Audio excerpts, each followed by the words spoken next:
Selamat siang, Namo Buddhaya. Sebelum mulai ceramah pada hari ini, marilah kita panjatkan parita Wandana. Namo tassa bhagavato arahato sama sambuddhassa. Namo tassa bhagavato arahato sama sambuddhassa. Namo tassa bhagavato arahato sama sambuddhassa.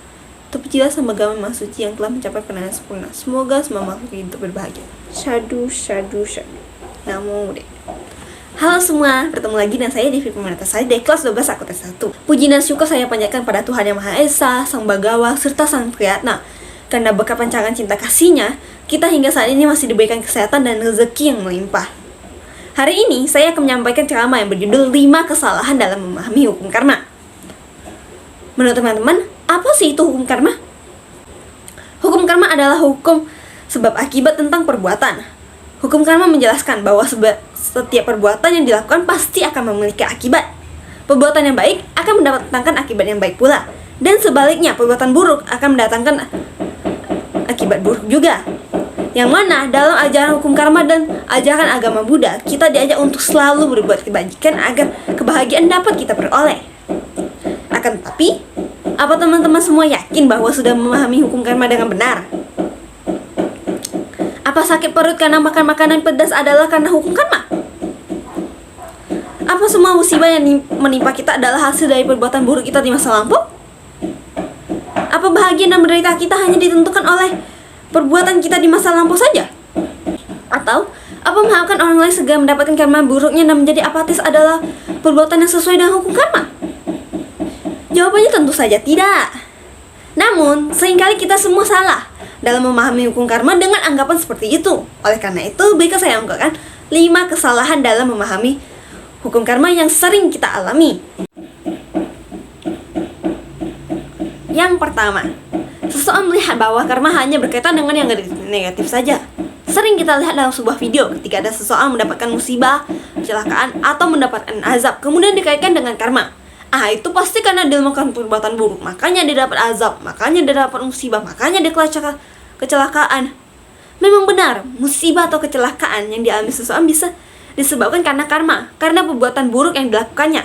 Tetapi ada kalanya, ketika yang ditampilkan berkaitan dengan karma hanya yang buruk-buruk saja, maka seseorang akan berpandangan bahwa karma hanya berkaitan dengan yang buruk-buruk saja.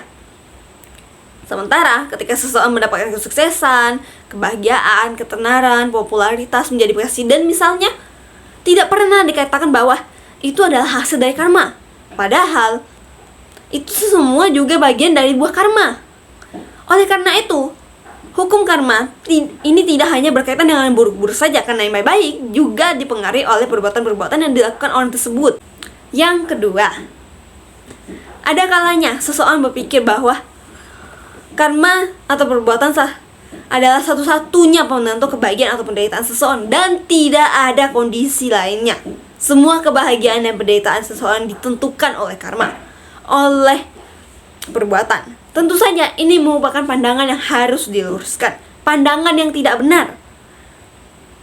Karena karma bukan satu-satunya penyebab seseorang mendapatkan kebahagiaan atau penderitaan.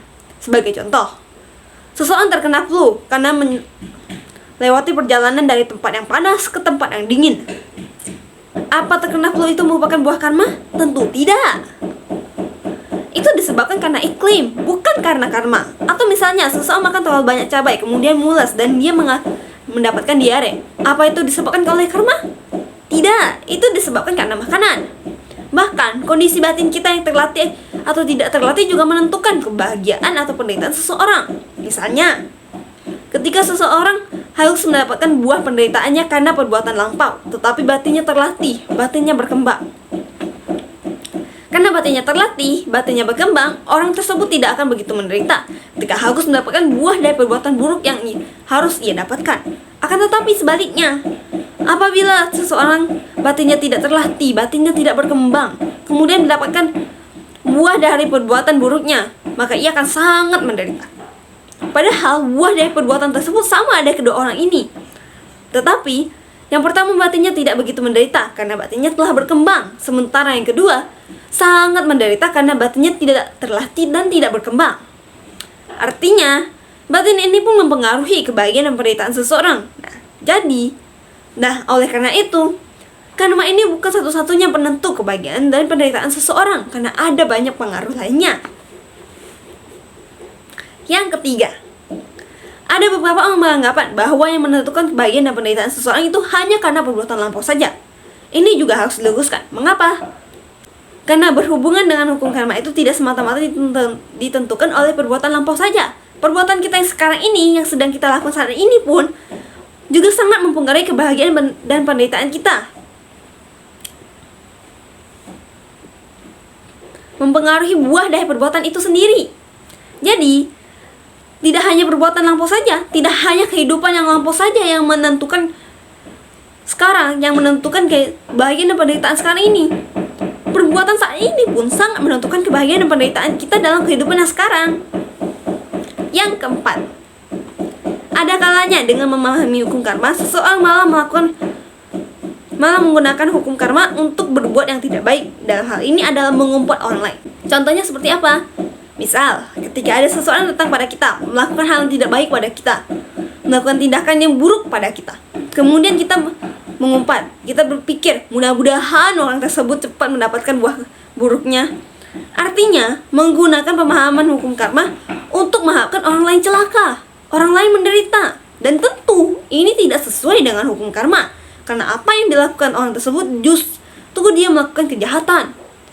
Hukum karma mengajak kita untuk berbuat kebajikan, untuk senantiasa berpikir, berucap, dan berbuat yang baik-baik untuk mendapatkan kebahagiaan. Tetapi malah digunakan untuk mengumpat orang lain, untuk mengharapkan orang lain celaka, supaya cepat-cepat mendapatkan karma buruk. Ini sangat tidak sesuai dengan hukum karma. Yang kelima, terkadang apabila kita tidak hati-hati dalam memahami hukum karma, kita bisa menjadi apatis, menjadi tidak peduli terhadap penderitaan dan kesengsaraan orang lain. Mengapa bisa demikian? Ketika melihat orang lain sengsara, orang lain menderita, atau barangkali dalam sebuah perjalanan, kita melihat di jalanan ada yang mengalami kecelakaan yang tentunya membutuhkan pertolongan. Bisa saja dalam pemahaman kita berpikir, ya sudahlah, itu kan memang karma dia, itu kan karena perbuatan dia, makanya dia harus kecelakaan. Ngapain juga kita tolong? Menjadi apatis, menjadi tidak peduli, menjadi tidak punya kasih sayang. Padahal perlu diingat sekali lagi, hukum karma mengajak kita untuk melakukan kebajikan, tidak hanya yang lampau saja, tetapi saat ini pun kita diajak untuk melakukan kebajikan, sehingga tentunya apabila melihat seseorang menderita, kita justru akan lebih peduli, justru akan memunculkan kasih sayang, cinta kasih, agar orang lain mendapatkan kebahagiaan, tertolong dari penderitaannya. Nah, dari pembahasan tadi bisa kita simpulkan bahwa pertama, karma tidak selalu berkaitan dengan yang buruk, tetapi juga berkaitan dengan yang baik juga. Kedua, seseorang menderita tidak selalu karena karma atas perbuatannya, namun juga bisa disebabkan oleh klaim, makanan, kondisi batin, dan lain-lain. Ketiga, kebahagiaan dan penderitaan seseorang tidak ditentukan oleh perbuatan lampau saja, namun juga ditentukan oleh perbuatan sekarang. Keempat, mengumpat menggunakan hukum karma adalah kejahatan yang tidak sesuai dengan hukum karma. Dan terakhir, atau kelima, menjadi apatis justru membuat kita tidak punya kasih sayang dan sangat tidak sesuai dengan hukum karma. Teman-teman semua, marilah kita memahami hukum karma dengan baik, sehingga dengan hukum karma kita dapat menjadi lebih baik dari hari ke hari, serta senantiasa melakukan kebajikan sehingga kebahagiaan akan kita peroleh. Sekian dari saya, mari mengakhiri ceramah hari ini dengan membacakan Parita Wandana. Namo tassa bhagavato arahato sama sambuddhassa. Namo tassa bhagavato arahato sama sambuddhassa. Namo tassa bhagavato arahato sama sambuddhassa. Terpujilah sama Gawa Maha Suci yang telah mencapai pandangan sempurna. Semoga semua makhluk itu berbahagia. Sadu, sadu, sadu. Namo Buddhaya.